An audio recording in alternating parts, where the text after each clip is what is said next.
ഹോസ്പിറ്റലിൽ പോയിട്ട് ഡോക്ടർ എന്ത് പറഞ്ഞു?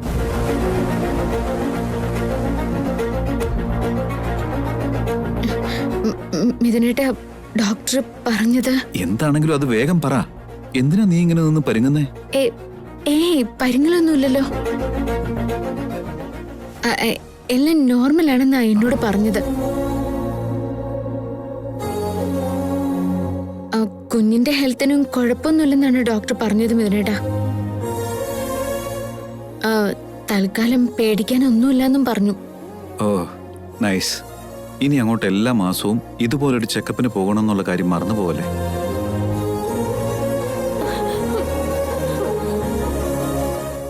Excuse me sir.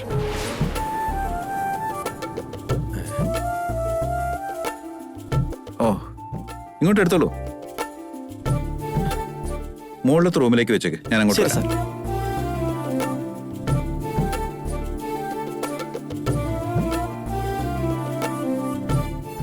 എന്താ വലിയേട്ട ഇതൊക്കെ?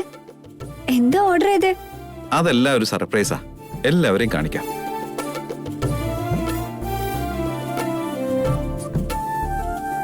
കൊറേ ഏറെ ബുക്ക് ചെയ്തിട്ടുണ്ടല്ലോടാ.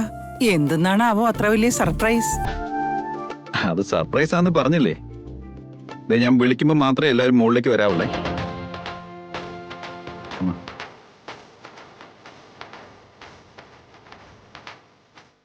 നമുക്കാർക്കും അറിയാൻ പാടില്ലാത്ത എന്ത് സർപ്രൈസ് ആണാവോ? ആർക്കറിയാ വിളിച്ച? ആ സർപ്രൈസ് എന്താന്നറിയാൻ എനിക്കും ആകാംക്ഷ കൂടി വരാ. ഹോസ്പിറ്റലിൽ പോയെന്നും അമ്മയ്ക്കും കുഞ്ഞിനും ഒരു കുഴപ്പമില്ലെന്ന് ഡോക്ടർ പറഞ്ഞെന്നും മിഥുനേട്ടന്റെ മുഖത്ത് നോക്കി എനിക്ക് കള്ളം പറയേണ്ടി വന്നല്ലോ ഈശ്വര. ഇനി ഇവിടുന്ന് അങ്ങോട്ട് എന്തൊക്കെ കള്ളത്തരങ്ങൾ പറയേണ്ടി വരുമോ എന്തോ. മോളെ മേഘനെ, നിനക്കറിയാമോ മിഥുൻ എന്ത് സർപ്രൈസ് ആണ് ഒരുക്കിയിരിക്കുന്നതെന്ന്? എന്നോടൊന്നും പറഞ്ഞില്ല, എനിക്കൊന്നും അറിയില്ല അച്ഛാ. മഞ്ജരി, എന്തായിരിക്കും മിഥുൻ ഒരുക്കിയിരിക്കുന്ന വലിയ സർപ്രൈസ്? ആർക്കറിയാം ആരാ ഇതിന്റെ പുറകെ പോകുന്നേ?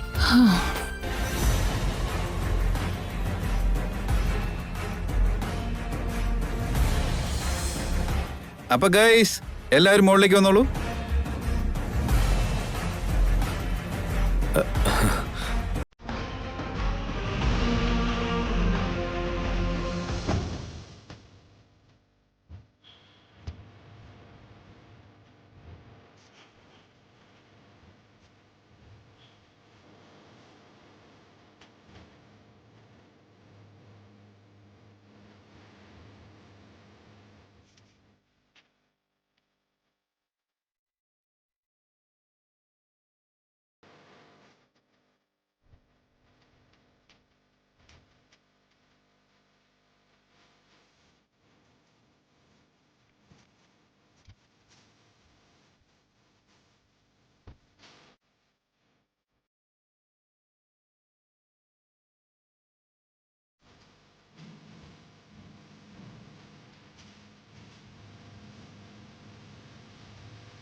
എടാ മിഥുനെ, നീ എന്താ ഈ കാണിച്ചു വെച്ചിരിക്കുന്നത്? അതൊന്നുമില്ല ഡാഡ്. ഗർഭിണികൾക്ക് സന്തോഷമുള്ള ഒരു അന്തരീക്ഷം ഒരുക്കി കൊടുക്കാൻ വേണ്ടി ഇതുപോലുള്ള സാധനങ്ങളൊക്കെ വേണമെന്ന് ഓൺലൈനിൽ നോക്കിയപ്പോ കണ്ടിരുന്നു. ഇതൊക്കെ ജനിക്കാൻ പോകുന്ന കുഞ്ഞിലും പ്രതിഫലിക്കും.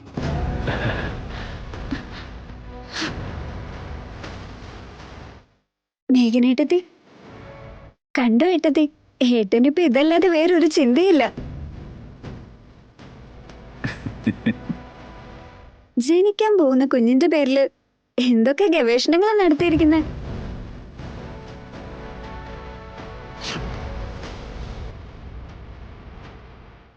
ആ മേഘന മോളെ, മിഥുൻ ഇത്രയൊക്കെ ചെയ്തതിന്റെ പേരിലെങ്കിലും നീ സന്തോഷത്തോടെ കഴിയണം. എന്നിട്ട് അവനെ പോലെ ഒരു കുഞ്ഞിനെ പ്രസവിക്കണം.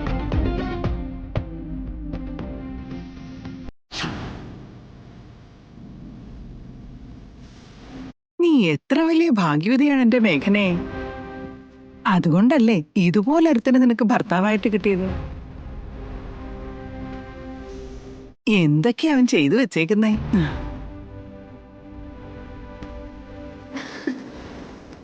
എന്താ മിഥുൻ ഈ കാണിച്ചു കൂട്ടുന്നൊക്കെ? അതെന്താ അങ്ങനെ ചോദിച്ചേ? മേഘനയ്ക്ക് ജനിക്കാൻ പോകുന്ന കുഞ്ഞിന് വേണ്ടി എന്തിനാ ഇത്ര സ്നേഹം കരുതലും? അപ്പോ മേഘനയോടൊപ്പം ജീവിതം സ്ഥിരപ്പെടുത്താൻ നീ അങ്ങ് തീരുമാനിച്ചല്ലേ? അവൾക്ക് ജനിക്കാൻ പോകുന്ന കുഞ്ഞിനെ ഈ നന്ദൻ ഫാമിലിയുടെ തന്നെ അനന്തരാവകാശിയാക്കാൻ പോവാ. ഭാവിയിൽ എന്താ നടക്കാൻ പോകുന്നതെന്നൊന്നും എനിക്കറിയില്ല. പക്ഷേ ഇപ്പൊ മേഘന പ്രഗ്നന്റ് ആണ്.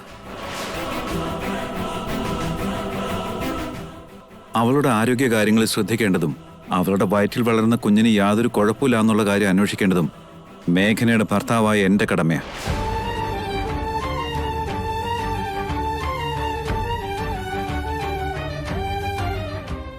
എന്താ നീ പറഞ്ഞേ? ഭർത്താവാണെന്നോ? നീ മേഘനയുടെ ഭർത്താവാണെന്നുള്ളത് ഇപ്പൊ പെട്ടെന്നാണോ നിനക്ക് ബോധോദയം ഉണ്ടായത് മിഥുൻ? അതിപ്പോ ഇങ്ങനെ പെട്ടെന്ന് ഓർമ്മിക്കേണ്ട കാര്യമൊന്നും അല്ലല്ലോ മഞ്ജരി. അവളുടെ കഴുത്തിൽ ഞാൻ താലി കെട്ടി അന്ന് തൊട്ട് ഞാൻ അവളുടെ ഭർത്താവ് തന്നെയാ.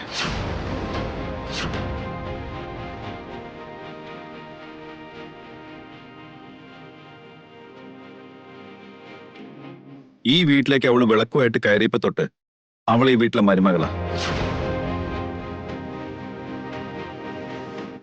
പിന്നെ ഞങ്ങൾക്കിടയിലുള്ളത് ഭാര്യയും ഭർത്താവും തമ്മിലുള്ള ബന്ധമാണെന്നുള്ള കാര്യം ഞാൻ എപ്പോഴാണോ തിരിച്ചറിഞ്ഞത് ആ നിമിഷം തൊട്ട് അവളെ പൊന്നുപോലെ നോക്കേണ്ടതും എന്റെ കടമയാ. വാവ്, നന്നായിരിക്കുന്നു മിഥുൻ, വളരെ നന്നായിരിക്കുന്നു. നിനക്ക് ബന്ധവും കടമയെല്ലാം ഇപ്പോഴാണ് അവിടെ ഓർമ്മ വന്നത്. ഈയിടെയായിട്ടാണല്ലോടാ നിനക്ക് ഭാര്യയോട് കുറച്ചേറെ സ്നേഹവും കരുതലും കൂടിയേ.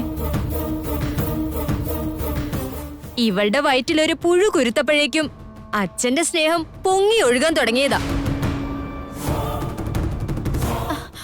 എന്നാ പിന്നെ ഞാൻ ഈ വീട്ടിൽ നിൽക്കുന്ന എന്തിനാ? നിന്റെ ജീവിതത്തിൽ ഇനി എനിക്ക് ഒരു സ്ഥാനം ഇല്ലെന്ന് തെളിഞ്ഞില്ലേ? അങ്ങനെയൊന്നും ഇവിടെ ആരും പറഞ്ഞില്ലല്ലോ മഞ്ജരി. പിന്നെ എങ്ങനെയാണോ പറയേണ്ടത്? കാലങ്ങളായി പ്രണയിക്കുന്നവളെ കൂടെ നിർത്തിക്കൊണ്ട് മറ്റൊരുത്തിയോട് സ്നേഹവും കരുതലും കാണിക്കുന്നോ? നിന്നെ സ്നേഹിച്ചു പോയൊരു തെറ്റിന് ഇനി എത്ര കാലം ഞാനിതൊക്കെ സഹിക്കണം? പെട്ടെന്ന് ഭാര്യയോട് സ്നേഹം തോന്നും, പെട്ടെന്ന് ഒരു ദിവസം വേണ്ടെന്ന് വെക്കും.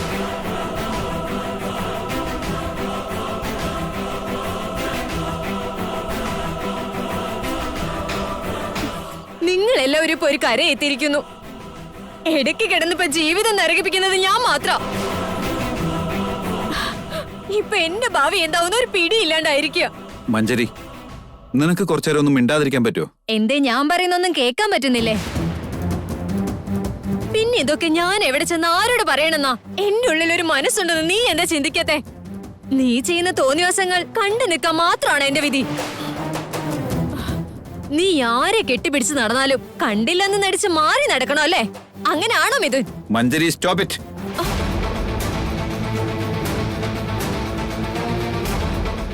നീ എന്തൊക്കെയാ വിളിച്ചു പറയുന്നെന്ന് വല്ല ബോധമുണ്ടോ നിനക്ക്? വിവരമില്ലാത്തത് വിളിച്ചു പറയാൻ ഞാൻ അത്ര വലിയ പൊട്ടിയൊന്നുമല്ല. മഞ്ജരി, ഇങ്ങനെ ഒപ്പത്തിനൊപ്പം പറഞ്ഞുകൊണ്ടിരുന്ന വഴക്ക് കൂടും. അത് ബന്ധങ്ങളെ തമ്മിൽ കൂടുതൽ അകറ്റുകയുള്ളൂ. നീ ഒന്നും മിണ്ടാതിരിക്കും മോളെ. പറ്റില്ല ആന്റി. ഇത്രയെല്ലാം കണ്ടതിന് ശേഷം ഇനിയും ഞാൻ പ്രതികരിക്കാതിരുന്ന പിന്നെ ഞാനിങ്ങനെ ജീവിച്ചിരുന്നിട്ട് എന്ത് കാര്യം? മിഥുന്റെ തോന്നിവാസങ്ങളെല്ലാം വക വെച്ചു കൊടുത്തോണ്ടിരുന്ന പിന്നെ ഞാൻ ഇവനെ സ്നേഹിക്കുന്നതിൽ എന്തർത്ഥം? അങ്ങനെയല്ല മഞ്ജരി, നീ ഇപ്പോഴത്തെ അവസ്ഥയൊന്നും മനസ്സിലാക്ക്. മിഥുന്റെ മനസ്സ് ഇത്രയും തരം താഴ്ന്നതാണെന്ന് ഈയിടെയാണ് ഞാൻ മനസ്സിലാക്കി തുടങ്ങിയത്. എന്നോട് സ്നേഹമാണെന്ന് പറഞ്ഞോണ്ട് തന്നെ അവന്റെ ഭാര്യയോടൊപ്പം അവൻ നടത്തുന്ന സ്നേഹപ്രകടനങ്ങൾ ഇനി എനിക്ക് കണ്ടോണ്ട് നിൽക്കാനാവില്ല. എടി,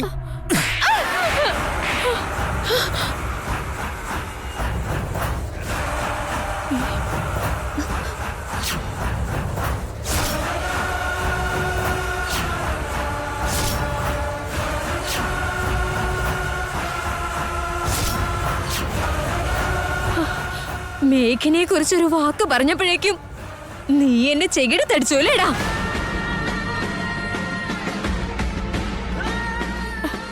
അവളെ കെട്ടിപ്പിടിച്ച് എന്നെ വേദനിപ്പിക്കുന്ന എന്തിനാണെന്ന് ചോദിച്ചേന് എന്നെ നീ അടിച്ചൊതുക്കാൻ ശ്രമിക്കുന്നല്ലേ? ഒന്നുമില്ലാത്ത കാര്യത്തിന് എന്റെ കരണത്തടിക്കാൻ നിനക്ക് എങ്ങനെ മനസ്സ് തോന്നിയ മിഥുൻ? പിന്നെ അല്ലാതെ ഞാൻ എന്താ ചെയ്യണ്ടേ? നിന്റെ വാക്കുകൾ അത്തരത്തിലുള്ളതായിരുന്നില്ലേ? നീ ഇല്ലാത്ത ഓരോ കാര്യങ്ങൾ ഇങ്ങനെ വിളിച്ചു പറഞ്ഞ അത് കേട്ടോണ്ടിരിക്കണം ഞാൻ. അല്ല മിഥുൻ, എനിക്ക് അറിയാൻ പാടില്ലാത്തോണ്ട് ചോദിക്കുവാ. മേഘനയായിട്ട് നിന്നോട് പറഞ്ഞപ്പോഴാ അവള് പ്രഗ്നന്റ് ആണെന്നുള്ള കാര്യം പോലെ നീ അറിഞ്ഞത്. പക്ഷെ അവള് പ്രഗ്നന്റ് ആയത് എങ്ങനെയാണെന്ന് പോലും നീ അറിഞ്ഞിട്ടില്ല. അവള് പറഞ്ഞതൊക്കെ കണ്ണടച്ച് വിശ്വസിച്ചു. ഈ നിമിഷം വരെ ആ കുരുട്ട് വിശ്വാസത്തിലല്ലേ നീ ജീവിക്കുന്നത്?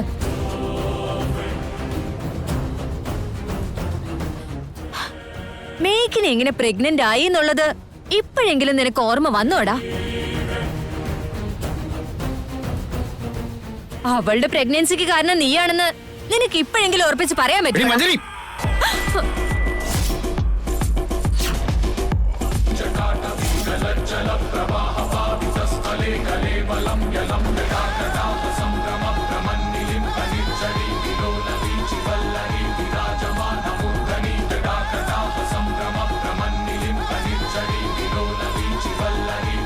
മഞ്ജരി, മേഘനെ എനിക്ക് 100% വിശ്വാസ. ഇങ്ങനെയുള്ള കാര്യങ്ങളിൽ അവൾ ഒരിക്കലും കള്ളത്തരം കാണിക്കില്ല എന്നുള്ള കാര്യം അറിയാം.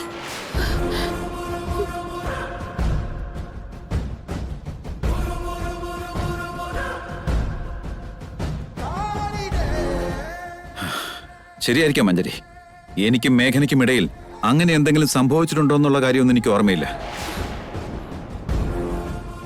അന്നത്തെ എന്റെ മദ്യലഹരിയില് ഓർമ്മയില്ലാതെ ഞാൻ എന്തെങ്കിലും ചെയ്തു പോയതായിരിക്കാം. പക്ഷേ നടന്നതൊക്കെ എനിക്കാണ് ഓർമ്മയില്ലാത്തത്. പക്ഷെ മേഘനയ്ക്ക് അത് നല്ല ഓർമ്മയുണ്ട്. മേഘനയെയും മേഘനയുടെ വാക്കുകളെയും എനിക്ക് പൂർണ്ണ വിശ്വാസമാണ്.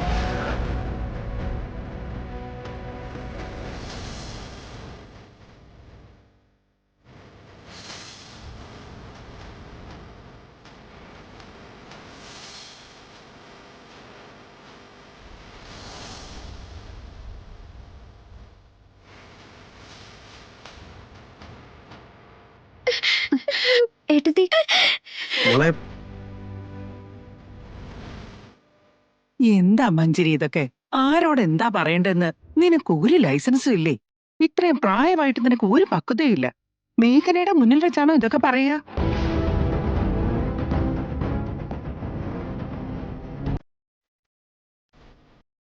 ഞാനൊരു കാര്യം പറഞ്ഞേക്കാം. നിനക്ക് മേഘനയോട് ദേഷ്യം ഉണ്ടായിരിക്കാം. മേഘനയോട് മിഥുൻ ഇങ്ങനെ അടുക്കുന്നത് കാണുമ്പോ അസൂയ തോന്നുന്നുണ്ടാവും. എന്നാലും മേഘനയെ കുറിച്ച് ഇത്തരം വാക്കുകൾ പറയാൻ പാടില്ലായിരുന്നു. നിന്നെ പോലെ ഒരു പെണ്ണ് തന്നെയല്ലേ അവളും. അവളെ ഇങ്ങനൊക്കെ പറയാൻ നിനക്ക് എങ്ങനെ മനസ്സ് വന്നു?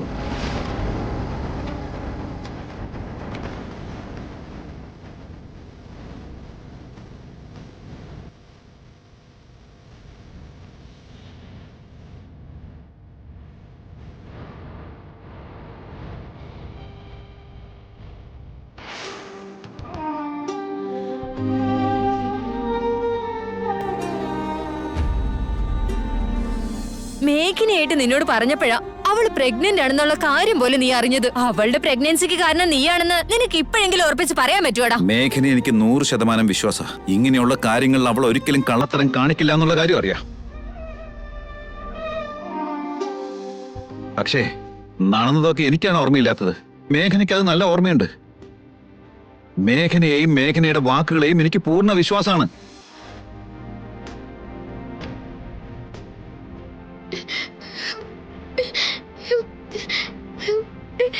എന്റെ വയറ്റിലൊരു കുഞ്ഞു വളരുന്നുണ്ടെന്ന് ചെറിയൊരു നുണ പറഞ്ഞപ്പോ ആ നുണയെ ശരിയാക്കാൻ വേണ്ടി എനിക്കിപ്പോ എത്ര നുണകളാ പറയേണ്ടി വരുന്നേ. ഇനി എത്ര സത്യങ്ങൾ ഒളിപ്പിക്കേണ്ടി വരും. ഒരു വശത്ത് മിഥുനേട്ടന്റെ വിശ്വാസം വെച്ചാണ് ഞാൻ ഈ കളിക്കുന്നത്. മറുവശത്ത് കുടുംബത്തിലെല്ലാവരുടെയും മനസ്സിൽ ഇല്ലാത്തൊരു ആഗ്രഹത്തിന്റെ വിത്താണ് ഞാൻ പാകിയിരിക്കുന്നത്. ഞാനിനി എന്ത് ചെയ്യൂ ഈശ്വര?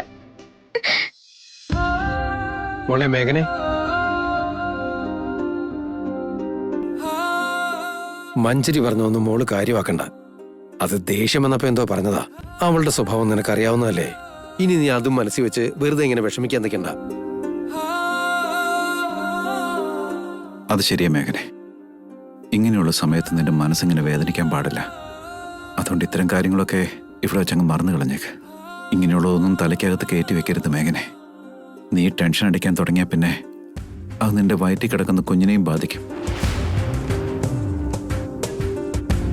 ഇനി ഈ കള്ളം ഒളിപ്പിക്കാൻ ഞാൻ ശ്രമിച്ച വളരെ മോശം. അത് സത്യം എനിക്ക് ഇപ്പൊ തന്നെ തുറന്നു പറയണം. എല്ലാവരെയും പറ്റിക്കായിരുന്നു എന്നുള്ള കുറ്റബോധെങ്കിലും എനിക്ക് ഇല്ലാണ്ടാവും. നിനക്ക് സന്തോഷമാവാൻ വേണ്ടിയല്ലേ എനിക്കറിയാവുന്ന പോലെ കാര്യങ്ങൾ ഓർഡർ ചെയ്ത് ആ റൂം അങ്ങനെ ആക്കി വെച്ചത്. നമുക്ക് ജനിക്കാൻ പോകുന്ന കുഞ്ഞിന് വേണ്ടിയാണ് ഞാൻ ആ കളിപ്പാട്ടങ്ങളൊക്കെ വാങ്ങിയത്.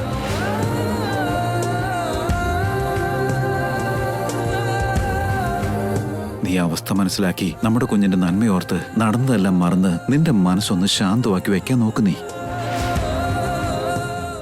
പ്ലീസ് മേഘനെ, മഞ്ജരി പറഞ്ഞതെല്ലാം മനസ്സിൽ നിന്ന് മാച്ചു കളയേ. മഞ്ജരി പറഞ്ഞ കാര്യങ്ങൾ മറന്നു കളയാനോ മായ്ച്ചു കളയാനോ ശ്രമിക്കുന്നതിന് മുൻപ് എനിക്ക് മിഥുനേട്ടനോടൊരു സത്യം പറയണം.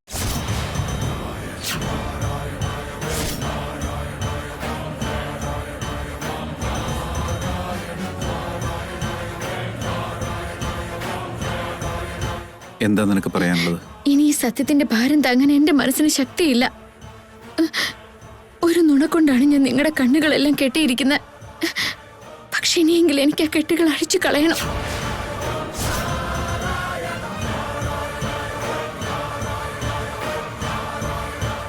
നീ എന്താ മേഘനെ പറഞ്ഞു വരുന്നത്? നിങ്ങളെല്ലാവരും കരുതിയിരിക്കുന്നത് പോലെ ഞാൻ പ്രഗ്നന്റ് ഒന്നുമല്ല.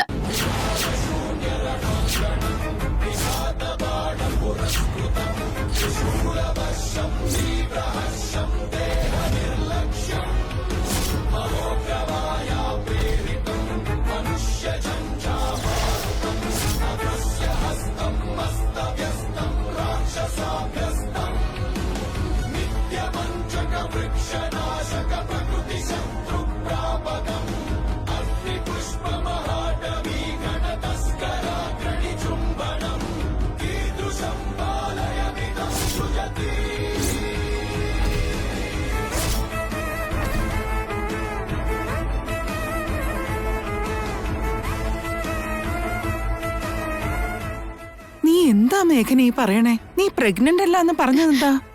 അതാണ് സത്യം അച്ഛമ്മ. എന്റെ ഗർഭത്തിൽ മിഥുനേട്ടന്റെ പ്രതിരൂപം വളരുന്നില്ല അച്ഛമ്മ.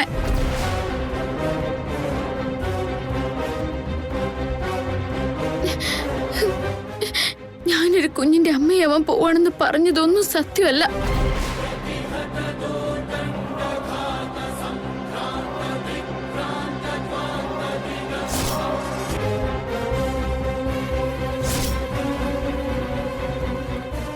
അങ്ങനെയാണെങ്കിൽ നീ പ്രഗ്നന്റ് ആണെന്ന് പറഞ്ഞ് ഞങ്ങളെല്ലാം പറ്റിച്ചതെന്തിനാ? എന്റെ അവസ്ഥ അങ്ങനെയായിരുന്നു.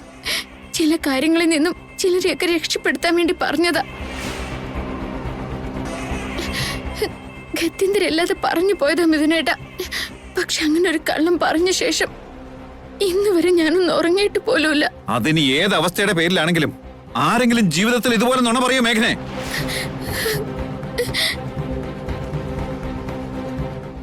നിന്നെ ഞാൻ കണ്ണടച്ച് വിശ്വസിച്ചതാ. നിന്റെ വാക്കുകൾക്ക് ഞാൻ അത്രയ്ക്കും വില തന്നിരുന്നു. പകരം നീ കാണിച്ചത് നിന്നിലുള്ള എന്റെ വിശ്വാസത്തെ തകർത്തത്.